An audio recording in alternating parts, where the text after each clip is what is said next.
বিকাল গড়িয়ে সন্ধ্যা যেই লাগবে আমার মেয়েটা শুরু করেছে কানের কাছে ঘ্যানঘ্যানানি প্যানপ্যানানি। মা আমাকে একটু মোমো বানিয়ে দাও না প্লিজ, আমার খুব খেতে ইচ্ছা করছে। মেয়ের কথা শুনে মার মন তো কোনোভাবে থাকতে পারলাম না, মেয়েকে বই পড়ানো বাদ দিয়ে আমি চললাম মোমো বানাতে।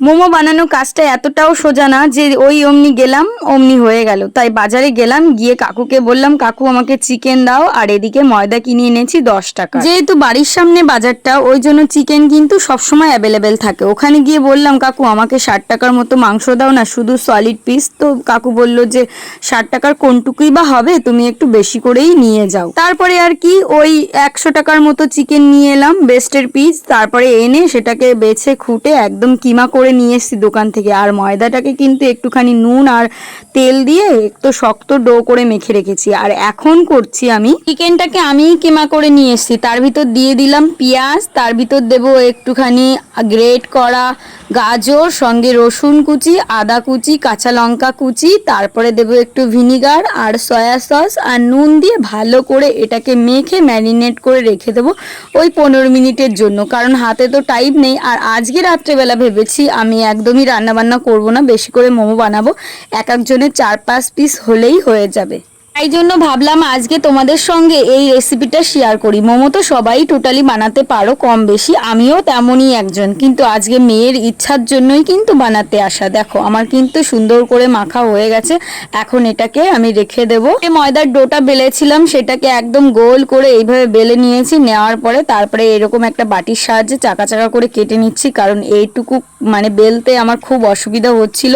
এই চিকেন কিমাটা আমি সুন্দর করে ম্যারিনেট করে রেখেছিলাম, সেটা এর ভিতর দিয়ে সব থেকে সহজ পদ্ধতি যেই মোমো বানানোরটা আছে সেটাই বানালাম।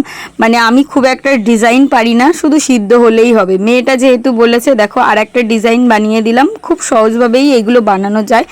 আর এগুলো একটা মানে অন্যরকম জিনিস, খেতে তো ভালো লাগে, কিন্তু এই যে করতে গিয়ে কতটা ঝামেলায় পড়তে হয় বুঝতেই পারছো। তার ভিতর মেয়ে কিন্তু এসে 4-5 বার এসে জিজ্ঞাসা করে গেছে মা মোমো হয়েছে মোমো হয়েছে। তাই ভাবলাম প্রথম খোলাটা বসিয়ে দিই, এইদিকে বানাবো মোমো চাটনি সঙ্গে স্যুপ। তার জন্য কিন্তু রেসিপিটা ভাবলাম তোমাদের সঙ্গে সম্পূর্ণ শেয়ার করি। আর এই দেখো থালায় করে অনেকগুলো মোমো বানিয়ে নিয়েছি, বানাতে কিন্তু অনেক কষ্ট হয়েছে, একা একা বানানো তো হেল্পিং হ্যান্ড নেই, তার সঙ্গে আবার ভিডিও করা মানে ওই আমার বর যদি একটু এসে সাহায্য করতো সেটা তো ওর করা সম্ভবই না, কারণ তোমরা জানো ও তো দোকানেই ব্যস্ত থাকে। তারপরে দেখো একটা প্লাস্টিকের ঝুড়ির উপর নিচে জল দিয়ে তার উপর দিয়ে একটা ঢাকনার সাহায্যে ঢেকে দেবো, তাহলে কিন্তু মোমোটা সম্পূর্ণ একদম সুন্দরভাবে হয়ে যাবে। আর এই ঝুড়িটা দিলে কিন্তু বেশ চারিদিকটা হবে, আর অনেকগুলো করে দিতে পারছি। আর আমার কাছে একটা ফুটো ফুটো ঝুড়ি আছে, সেটা দিয়ে আর করলাম না, কারণ ওইটা অনেকটা মানে কম ধরবে সেই জন্য। তো দেখো আমার স্টিমটা হয়ে গেছে, প্রায় 15 মিনিট ধরে আমি স্টিমটা করলাম।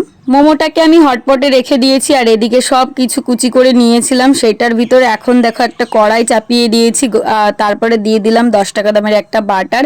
যেহেতু মোমো স্যুপ বানাবো তার জন্য এই বাটারটা যেই অমনি গলে যাবে তার ভিতর দেবো একটুখানি রসুন কুচি, আর দেব হচ্ছে গিয়ে যে গ্রেট করা গাজরটা রেখেছিলাম, আর দিয়েছি কটা বিনস।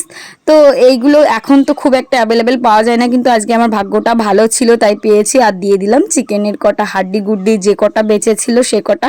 তো চিকেন স্যুপ খেতে কিন্তু খুবই ভালো লাগে, তাই জন্যই কিন্তু মোমোর সঙ্গে বানালাম। বিশেষ করে আজকে রাত্রেবেলা তেমন কিছু রান্না করব না, তাই আর কটা গোলমরিচ আর দুটো তেজপাতা দিয়ে দিলাম। যে অমনি ফুটে এসেছে, এখন এর ভিতর যাবে আরও কিছু। দেখো গাজরটা কিন্তু সম্পূর্ণভাবে গলে গেছে। তুমি যতটা মানে স্যুপ খাবে তার ডবল জল দেবে, অর্ধেক করে নেবে, এই হচ্ছে এর ফর্মুলা। তো এই দেখো দিয়ে দিলাম ভিনিগার, এখন দেব সয়া সস, আর দেব নুন, যে যতটুকু তোমার নুন লাগবে। তোমরা চাইলে লেবুর রসও দিতে পারো, আমার কাছে ভিনিগার ছিল তাই জন্য আমি কিন্তু ভিনিগারই দিয়ে দিলাম। তোমরা বাড়িতে অবশ্যই কিন্তু এইভাবে ট্রাই করো। আর এই টেবিল চামচের 3 চামচ দিয়েছি কর্নফ্লাওয়ারের গুঁড়ো গুলিয়ে। তো সেটাকে দিয়ে এখন আরও কিছুক্ষণ ফুটাবো, তারপরে একটা থিকনেস ভাব আসবে হালকা, মানে খুব একটা বেশি না, যেমন দোকানে হয় তেমনই, বেশি গাঢ় আমার ভালো লাগে না। তাই দিয়ে দিলাম লাস্টে একটু নুন, দেখলাম চেখে যে একটু নুন কম আছে। তারপরে এখন আর একটু কিছুক্ষণ টাইম ফুটবে, ফুটানোর পরেই আমার হয়ে যাবে একদম মোমো স্যুপ। এইবার তোমাদের দেখাবো মোমো চাটনিটা। বাড়িতে বাচ্চা কাচ্চা না থাকলে কিন্তু এই সমস্ত জিনিস নিজেদের জন্য বানানোও হয় না, আর এইটা তো খুব কষ্ট সাপেক্ষ কাজ, তাই জন্য আর ইচ্ছাও করে না। তো আজকে মেয়েটা বারবার বলছিল বলেই বানানো। তো দেখে দিয়ে দিলাম একটা প্যানের ভিতর টমেটো, তিনটে টমেটো এনেছিলাম, আর দিয়ে দিলাম একটুখানি রসুন, সঙ্গে দেব কটা শুকনো লঙ্কা। এইভাবে একটু স্যালো ফ্রাই করে নেব যতক্ষণ না একটু মানে পোড়া পোড়া ভাব আসবে, স্মোকি। তারপরে ওটাকে নামিয়ে একটা মিক্সির জারে নিয়ে নেব। নেওয়ার পর সেটাকে ঘুরিয়ে নিলে আমার কিন্তু মানে পেস্টটা হয়ে গেছে। এখন এই পেস্টটাকে দিতে হবে। আবার ওই প্যানটার ভিতর এখন দিয়ে দেবো একটুখানি তেল। দেওয়ার পর দেবো একটুখানি রসুন কুচি।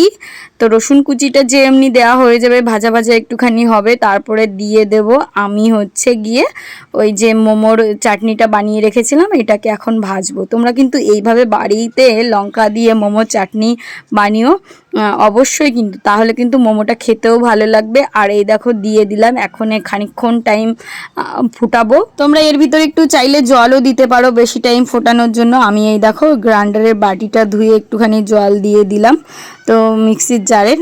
তারপরে এটাকে সুন্দর করে আরেকটু টাইম ফুটিয়ে নেব। নেওয়ার পরে দেবো এর ভিতর লেবুর রস কিংবা ভিনিগার, তোমরা যা ভালো লাগে সেটা দিতে পারো।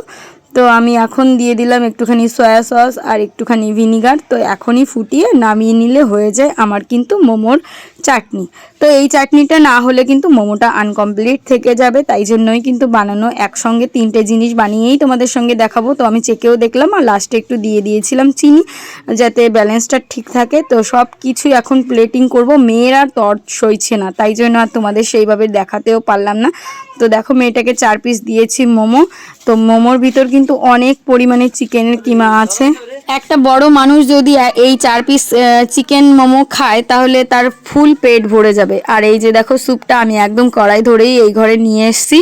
তো এখন ওকে রাত্রিবেলার খাওয়া দাওয়া হবে আর কি, এক একজন 4-5 পিস করে খাবো। আর আমার শাশুড়ি মাকেও দিয়েছি 4 পিস, যেহেতু 10 টাকার ময়দা কতটুকুই বা হয় বুঝতেই পারছো, সবাইকে ওরকম করেই দিয়েছি। তো এই যে দেখো স্যুপটা নামিয়ে নিলাম, মেয়েটাকে পরিবেশন করে দিলাম। আর আমার বর এখন চাটনি দিয়ে ভরিয়ে ভরিয়ে খাচ্ছে। খেতে গিয়ে তো মুখ থেকে একটা পড়ে গেল। যাই হোক, আমার রান্নাবান্নার তো একদমই বাজে নাম হয়ে গেছে, শুধুমাত্র আমার বরই বলে। যাই হোক দেখো এখন কিন্তু মোমোর স্যুপটা খাচ্ছে, আর কিন্তু খুব সুন্দর হয়েছিল, দারুণ হয়েছিল। এইভাবে দোকান থেকে না কিনে 100 টাকা খরচা, 1-150 টাকার ভিতর কিন্তু অনেকগুলো মোমো খাওয়া যাবে। কিন্তু সত্যি কথা বলতে একটু কষ্ট হবে।